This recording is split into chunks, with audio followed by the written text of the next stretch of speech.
everyone, welcome to Origami with Miss Amy. Today we're going to be learning how to fold an origami inflatable Pikachu. If you saw my last video on the paper lantern / water bomb, these instructions are very similar, just a few changes from the previous instructions. If you didn't see that video, I'll be going through everything step by step in this one as well. So we're going to make the Pikachu. Pika pika. And then we can also make a Pichu just by doing the same steps with a smaller piece of paper. So here we go.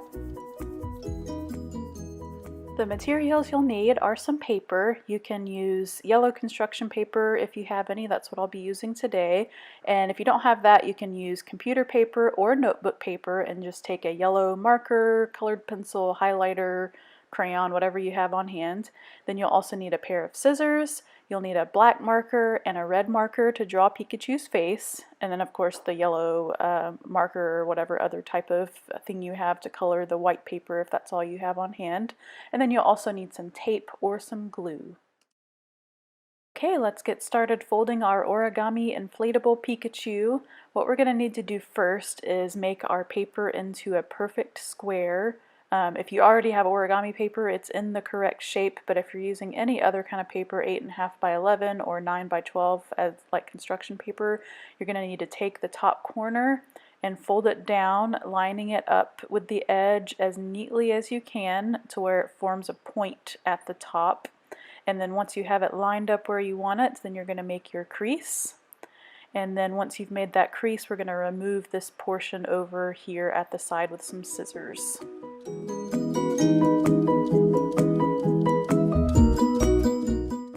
Alright, so we have one diagonal already. We're going to make the other one the other direction here. So just fold it up to the corner and line up the edges and make a crease. And then we're going to unfold it and make sure that we're folding the opposite direction. So we did the diagonal this way, we're going to do our half folds this way. So just line up those edges together. Sometimes it helps to hold it up and line them up that way, and then you can lay it flat and make your crease. And then we need to make a half fold going the other direction, so just turn it and then do another half fold, lining up the edges and making a crease. And then unfold your paper and just push the corner up to where your diagonal folds are going this direction. And then we're going to kind of fold those corners together in the front and then these back corners together to where it lays as a triangle. And next we're going to take the bottom corners down here and fold them up to the top. So just fold that corner up, lining that edge with the center. Do the other side, fold it up and line it up with the center and make your crease. And then you're just going to flip it over and do the exact same thing on the other side.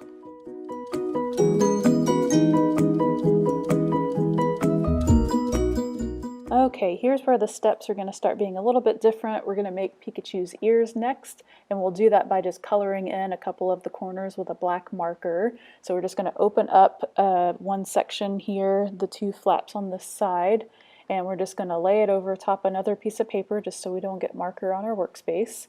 And just take your black marker and draw a line up toward the corner just like this. And then once you have drawn your line, you can just color everything past it, flip it over, do the same thing, and then on the other corner do the same thing on both sides again.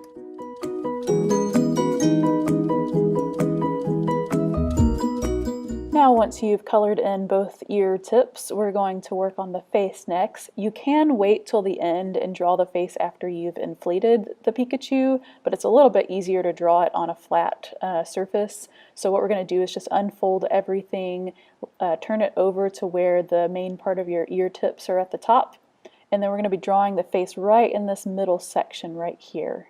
Okay, take your black marker or pen, and we're going to draw Pikachu's eyes first. So just draw a little circle on this diagonal line here. Usually you want to start small. You can always make it a little bit bigger if you need to. Do another one here on the other side. And if you look at it and they seem kind of uneven or need to be a little bigger, just add some more on the outsides. And then we're going to draw Pikachu's nose, which will just be a triangle in the very center where all the lines intersect. Just like this. And then for his mouth, we're going to draw two small curved lines just like this. And if you want Pikachu to have an open mouth, you can add a little section like this on there. And now we're going to take our red marker or pen and draw Pikachu's cheeks. So you just do a circle on this side and then another circle on this side. And I also like to color in his mouth with the red as well. And there you have Pikachu's cute little face. And then next what we're going to do is fold him back up how we had him before. Now when you do this, you're going to want to make sure that you get the ear tips on the same side so that they're like this. When your triangle's open, you have one on this side and they're both where you can see them. You don't want to have it where you have a triangle and you have one tip on one side and not on the other, because then when you fold it up, his face is going to be in the wrong direction. Now just fold him back up just how we had him before.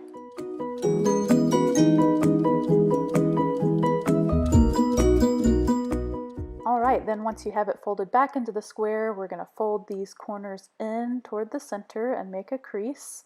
So there's one, and then do the one on the other side, just fold it in, touching the center, and then make a crease. And then what we're going to be doing is tucking these tabs into the pocket that the one section forms. So you'll fold this down first, lining it up with this edge. And once you have it lined up, make a crease here at the top. And then do the same thing with this tab, just fold it down, lining it up with that edge, and then make a crease.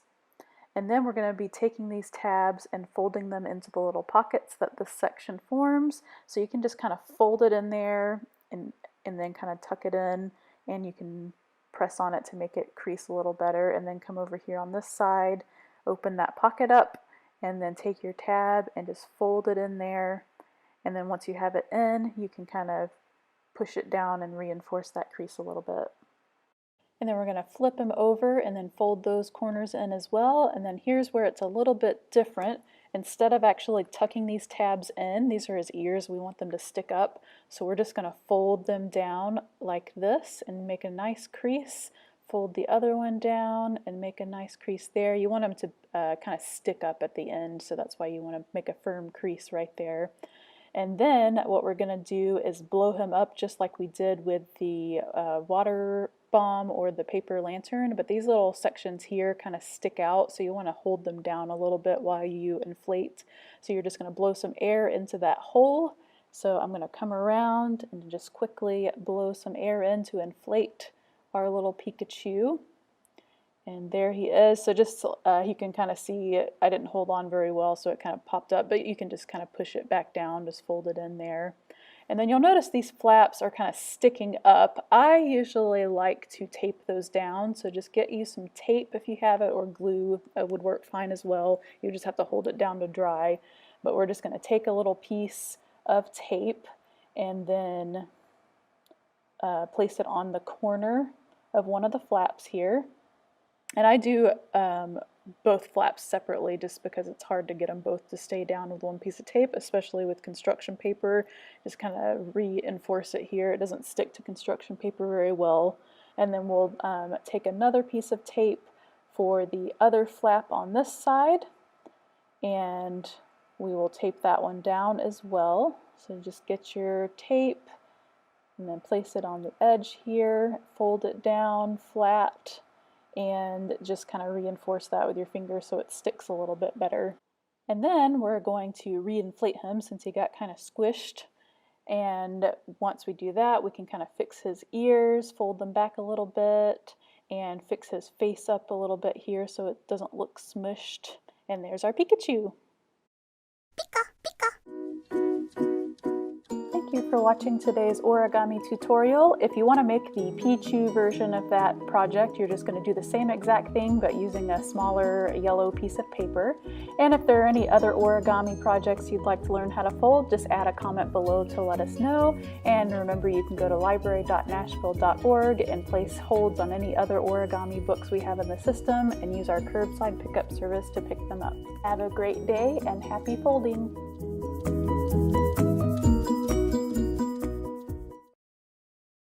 Hey everybody, what's up? This is Frank from the library, and today we're going to be visiting lynda.com, which you can access with your library card at library.nashville.gov. we're going to start on a learning path called Design a Comic Book. I'm going to take a look at some of the courses I think would be most valuable in creating comics and participate as I watch them. So if you've ever been interested in learning more about making your own comic books and stories, please join me. The first course we're going to take is called Learning Character Development and Design with Mary Jane Begin. This first section of videos is just an introduction to character development.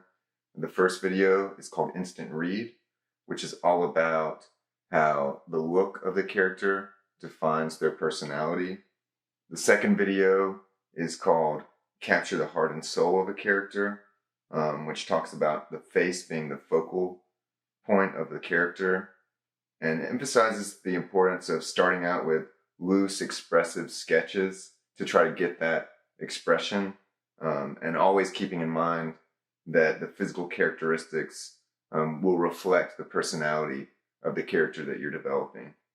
Here are some of my initial sketches at developing a character based on what she's talking about.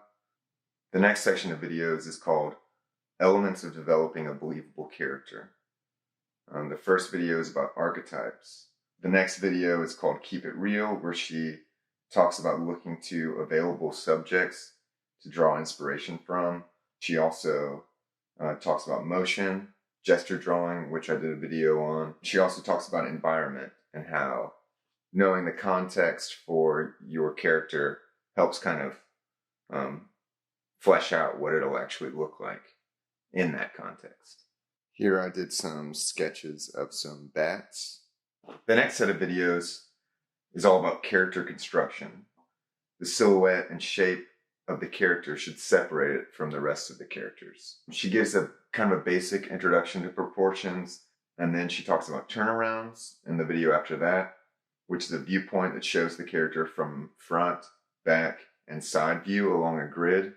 She talks about mapping out facial expressions. You're going to get the most believable facial expressions if you actually look at references, real life references. The fourth section of videos in this course is all about style meets substance. So getting into more developing your characters from just the accumulation of everything she's been talking about. So there are a lot of different ways that you can kind of stylize your characters. And she looks at different examples of how artists create unique characters that are also grounded in reality. Here are the characters that I ended up with. And that's basically all for this course. The next course we look at will be about putting these characters into a story.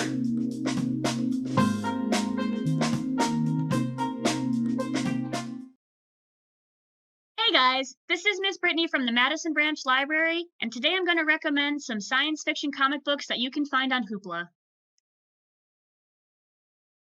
First off, one of my very favorite comics, Transformers: More Than Meets the Eye by James Roberts. After the end of the Autobot-Decepticon War, the Autobot Rodimus decides to set off on a quest through space to find the mythical Knights of Cybertron, bringing with him his crew of D-listers, weirdos, and outright criminals. This wide-ranging space opera has action, adventure, romance, mystery, humor, and a surprising number of characters dying horribly. I'm not going to lie, if you're not already familiar with Transformers, you may have trouble telling some of the characters apart, but I promise it gets a lot easier.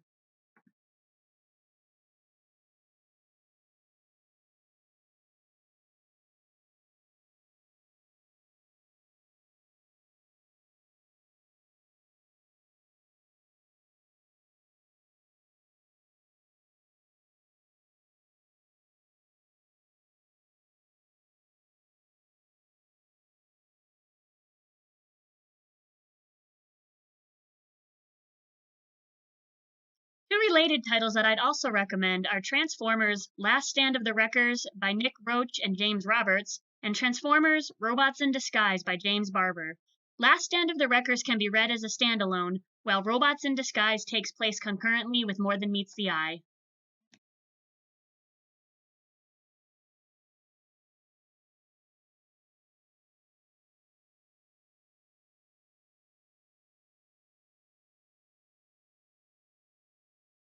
Next up is Cosmo Knights by Hannah Templer.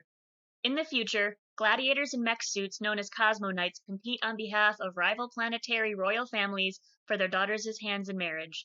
5 years ago, mechanic Pan helped her friend Tara get off planet to escape her own arranged marriage and never saw her again. After 2 Cosmo Knights show up needing help, Pan finds herself on the run across the galaxy as part of a bid to burn the system down. The art in this series is fantastic, the characters are great, and I'm really looking forward to seeing what happens next. This one's not complete yet, so watch out for cliffhangers.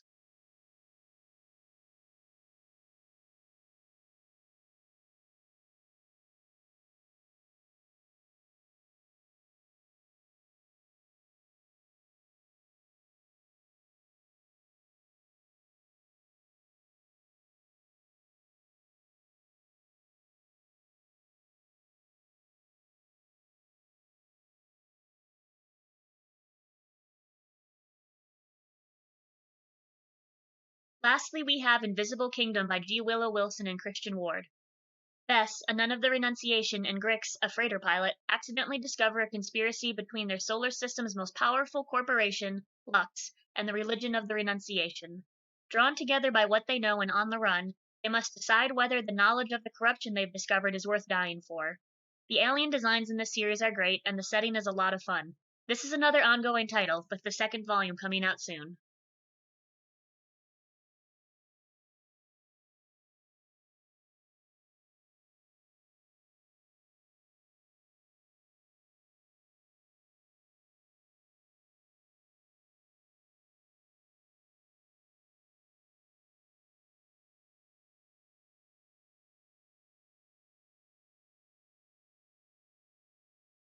I hope this has given you some good titles to start with, and remember you can always ask your librarians for more recommendations.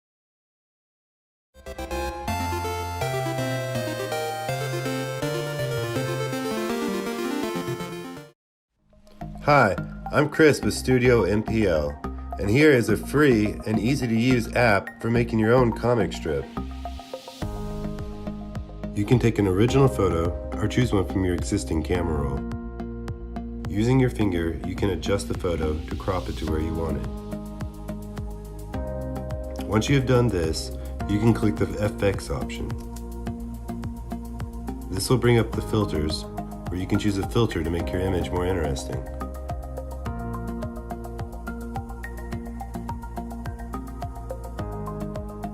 Once you have done this, slide up with your finger to create another panel. Choose your next image for your comic panel.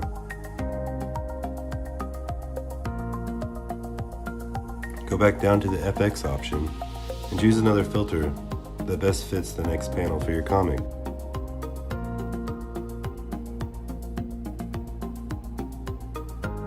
If you choose an image that doesn't fit, you can use 2 fingers to adjust the image to fit the panel.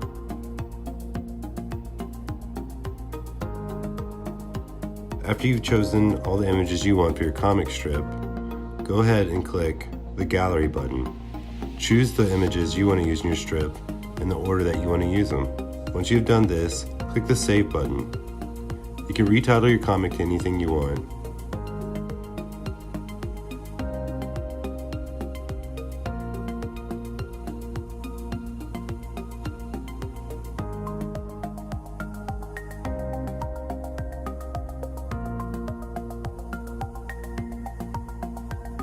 By clicking the arrow option or the save option, you can then now save it to your camera roll.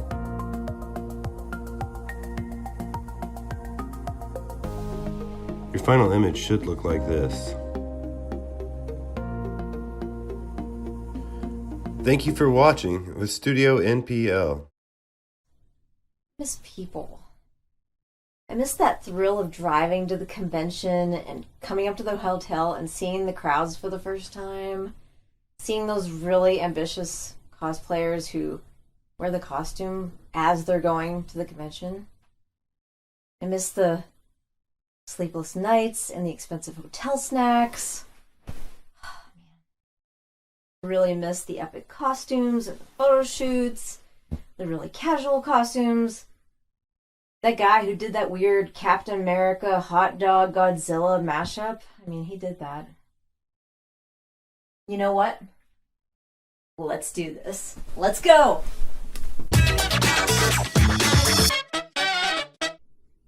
Hold on, Kat. We can't go to the convention right now. We can't? No, not right now. Okay, well then how about we talk about the cosplay emergency kit? Alright, so this is my cosplay emergency box. There are no rules to the cosplay emergency box. These are only guidelines. You can make your box however you want. You can put whatever you want in it. I'm just kind of telling you what I have with mine. So I love this box. I've taken it to almost every convention I've gone to. It's really easy to pack. It's skinny, it's compact. You could throw this in your suitcase, maybe even your bath bag if you want to. I made it personal. I got my cute stickers on there. So I have some stuff laid out, and I have stuff in the box so you can kind of see what it looks like. I can fit 90% of the things on here on this table in the box. So let's kind of talk about what goes in the box. Usually you're going to need this box because something went awry. Something went wrong. Part of your costume came undone, or maybe you were in a rush and you didn't finish a costume at home. Happens to every cosplayer. So we kind of have some categories here. We got things for sewing, for fabric. We have tools, different kind of tools. Some clips and accessories here. So these could be used for wigs or accessories or props. We got paints and glues, bleach pen, things like that. Oh, and grooming tape. Grooming tape comes in handy for like keeping socks up and wigs and things like that. So basically, let's see. You're gonna have something like Diva's hat here. We got some EVA foam pieces on here that I added on and glued. Let's say some of this was coming undone. You got Fabri-Tac. That's perfect. Fabri-Tac is a fantastic glue. This is flexible, and the thing is it dries really fast. So in a pinch, this works on a lot of different materials. So I love Fabri-Tac. I get no endorsements for any of these products, by the way. But I have definitely always had this with me, and I stick this kind of stuff in a Ziploc, so in case it explodes or something, you're good to go. Other things I like to have in the box, again, like if you have something, like let's say I have the blue and the red paint, then I'll keep, and I know I need to touch that up, I got the red and blue paint. This one's orange and silver. But these little acrylic bottles fit in here really nice. So I got that. And I actually keep usually more than one type of paintbrush with me. They can easily be washed out. Bring these little disposable cups. These things are amazing for many different reasons. And then you can just toss them out. But you'll need to like wash your paint or mix something in this little cup. You got these to mix with. It's fantastic. You got your little sponge in case you need to paint with that. These, you just throw them away when you're done. Again, you want some stuff you could just toss out in the hotel room. You don't want to be carrying around all that stuff. So we got that. Lots of tools. I usually actually have a bundle of wire with me in here because, once again, wire comes in handy for putting things back together with props or like pieces that go on your wig and things like that. So I have an actual pair of pliers that cut wire because, once again, you gotta think about all this ahead of time. I got this little stuff is great for, once again, clay and all different kind of things. I got little pokey things. I got tweezers. The metal ruler, you wouldn't think about this, but metal ruler is great for when you have a knife, it won't cut into the ruler. So if you have a plastic ruler, you're probably going to cut your ruler. With the metal one, that won't happen. Always have a razor blade on hand. This one has a nice safety cap. And then I have some pieces in here. So anyway, that's kind of the tools. Always have a pen and a marker on you. These silver markers, they write on EVA foam and you can actually see them. So things like that. Little scissors. Always have a little tiny pair of scissors. These scissors I use all the time. Fantastic. Our sewing stuff. So it's good to have a piece of elastic on you. Something like this. You always have scraps of elastic. You got some Velcro. I've actually taken the sticky Velcro and sat in the hotel room and sewed the sticky Velcro onto my costume on the bed. I have this tiny little pin cushion. I always have a bunch of little pins in here and some sewing needles. I actually bent this one for certain costuming purposes because you just need to make a curve, so I bent that up. Once again, I always keep black and white thread in my box. If you have your costume and it's a certain color, bring that color with you. Freight check. You do need to pull the needle through difficult fabric. You have one of these little rubber things. All kind of stuff. You can go in all different directions with this stuff. Always good to have a little sandpaper. I don't like using a hot glue gun, but you know, in a pinch, your little hot glue gun, you're gonna need it. So that's it for some of this stuff. Let's talk about some other items that would be handy to bring with you that maybe wouldn't fit in this box. Alright, as you can see, I got pretty much everything back in the box. It's a little cramped in there, but that's okay. Nice thing about this box is, again, it's see-through, which makes it easier to find your stuff and see what's going on in here. You can put this stuff, and once again, in one of your costume box. I forgot to mention safety pins. Oh my gosh, safety pins. Have safety pins with you. And try to find the ones that are black. Like if you have dark colored costumes, they really blend in.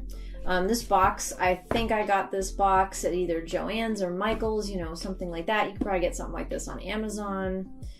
So that's that.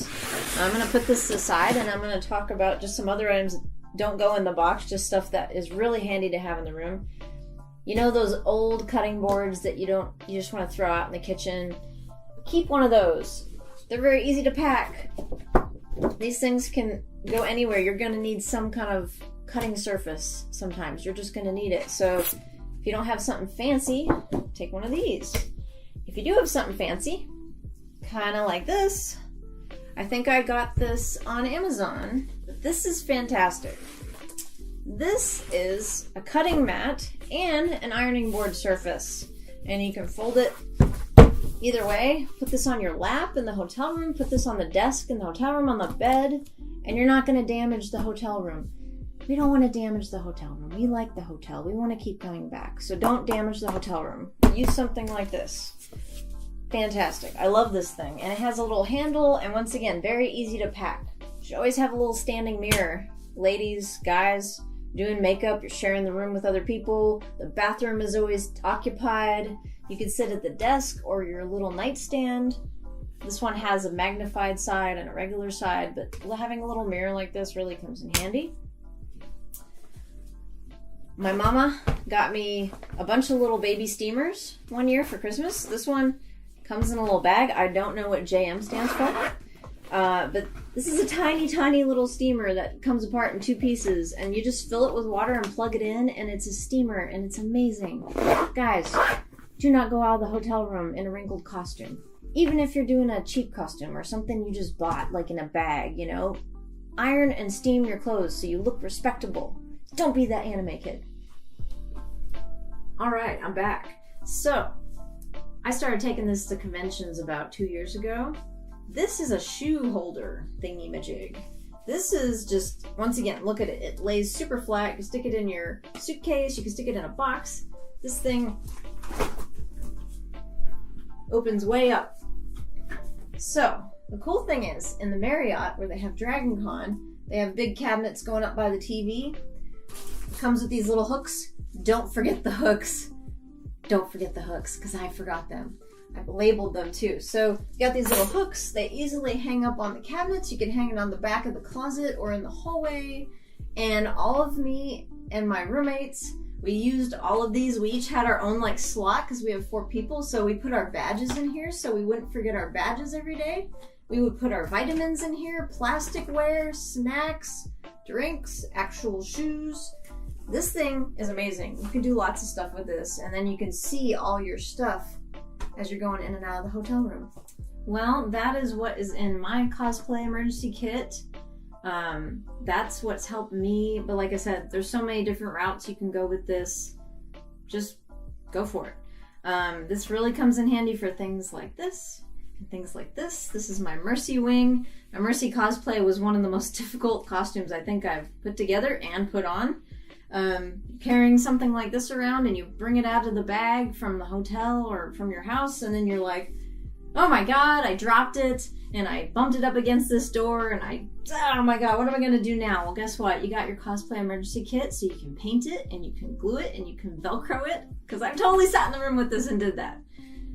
So anyway, I hope you really found this video helpful. It's meant to be helpful.